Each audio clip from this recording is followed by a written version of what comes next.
సర్వేపల్లి నియోజకవర్గం వెంకటాచలం మండలం పుంజూలూరు పాడు కామినేని చెరువుకి సంబంధించినటువంటి సుమారు 320 ఎకరాల భూమి సాగుతారు ధృవీకరణ పత్రాల్ని గుడివాడ తోపుకి సంబంధించి 73 కుటుంబాలకి సుమారు 80 ఎకరాలు, మొలకలపూడి గ్రామానికి 75 కుటుంబాలకి సుమారు 79 ఎకరాలు, పుంజులూరు పాడికి సంబంధించి 57 కుటుంబాలకి 69 ఎకరాల పొలం, ఎగువమిట్టాకి 106 కుటుంబాలకి 90 ఎకరాల పొలం, సుమారు 313 కుటుంబాలకి అనుభవదారు ధృవీకరణ పత్రాల్ని రైతులకు అందజేసిన వ్యవసాయ శాఖ మరియు మార్కెటింగ్ సహకార ఫుడ్ ప్రాసెసింగ్ మంత్రి కూడా ఈ రోజు కామినేని చెరువుకు సంబంధించి దాదాపుగా ఉన్నటువంటి లెక్కల ప్రకారం 313 మంది లబ్ధిదారులు, 320 ఎకరాల పొలం, గుడివాడ తోపుకు సంబంధించి 73 మంది లబ్ధిదారులకి 83 ఎకరాలు, మొలకలపూడి గ్రామానికి సంబంధించి 75 మంది లబ్ధిదారులకి 79 ఎకరాలు, పుంజులూరు పాడుకు సంబంధించి 59 మంది లబ్ధిదారులకి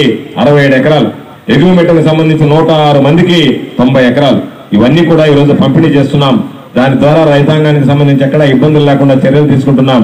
ఈరోజు ఏదో ఒక విధంగా భగవంతుడు కరుణిస్తున్నాడు. ఒక కరువు మండలం కూడా జగన్మోహన్ రెడ్డి గారి హయాంలో ప్రకటించినటువంటి పరిస్థితి లేదు. చంద్రబాబు నాయుడు హయాంలో ప్రతి సంవత్సరం కరువు మండలాలు, నేను అనేక సందర్భాల్లో చెప్పాను, చంద్రబాబు కరువు కమలపిల్లలు లాంటి వాళ్ళు.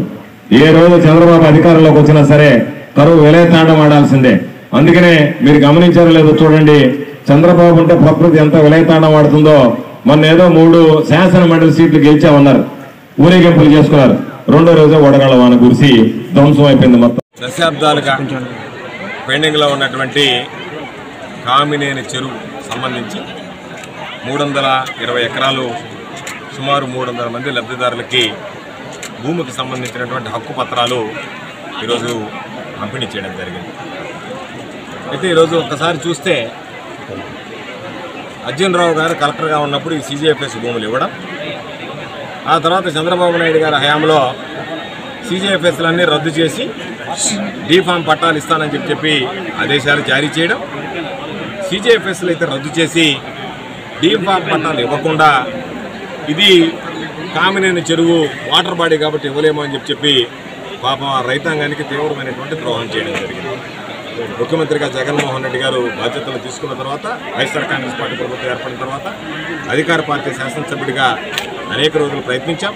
ముఖ్యమంత్రి గారు స్పష్టమైనటువంటి ఆదేశాలు ఇచ్చి ముఖ్యమంత్రి గారు చొరవ తీసుకొని ఈరోజు దానికి సంబంధించి జిల్లా యంత్రాంగం వాటిల్ని ఇవ్వవచ్చు అని చెప్పి వాటిల్ని రికమెండ్ చేసి పంపించడం, ఆ తర్వాత రాష్ట్ర ప్రభుత్వం ఒక నిర్ణయం తీసుకొని ఈరోజు వాళ్ళందరూ కూడా హక్కు కల్పించేటువంటి విధంగా ఈరోజు హక్కు వాళ్ళందరి అడంగల్లో వాళ్ళ పేర్లు నమోదు చేయించి వాళ్ళకి ఆ హక్కు పత్రాలు ఈరోజు మనం పంపిణీ చేయడం జరిగింది. ఇది సుదీర్ఘకాలంగా ఉన్నటువంటి సమస్య. పాపం వాళ్ళకి అనుభవంలో ఉన్నటువంటి భూములు కొంతమంది అమ్ముకున్న తర్వాత ఇతరుల అనుభవంలోకి వచ్చారు.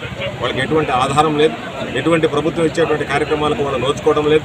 రైతు భరోసా దగ్గర నుంచి ధాన్యం కొనుగోలులో ఈ క్రాపింగ్ చేయాలన్నా, లేదు వాళ్ళకి సంబంధించినటువంటి సబ్సిడీతో విత్తనాలు ఇవ్వాలన్నా, వాళ్ళు పాపం పంటలకి ఎరువులు పంపిణీ చేయాలన్నా ఏ ఒక్కటి కూడా అవకాశం లేకపోతే తాత్కాలిక ప్రాతిపదికన వాళ్ళందరికీ ఎరువులు అటువంటివి ఇప్పించేటువంటి ఏర్పాటు చేశాం.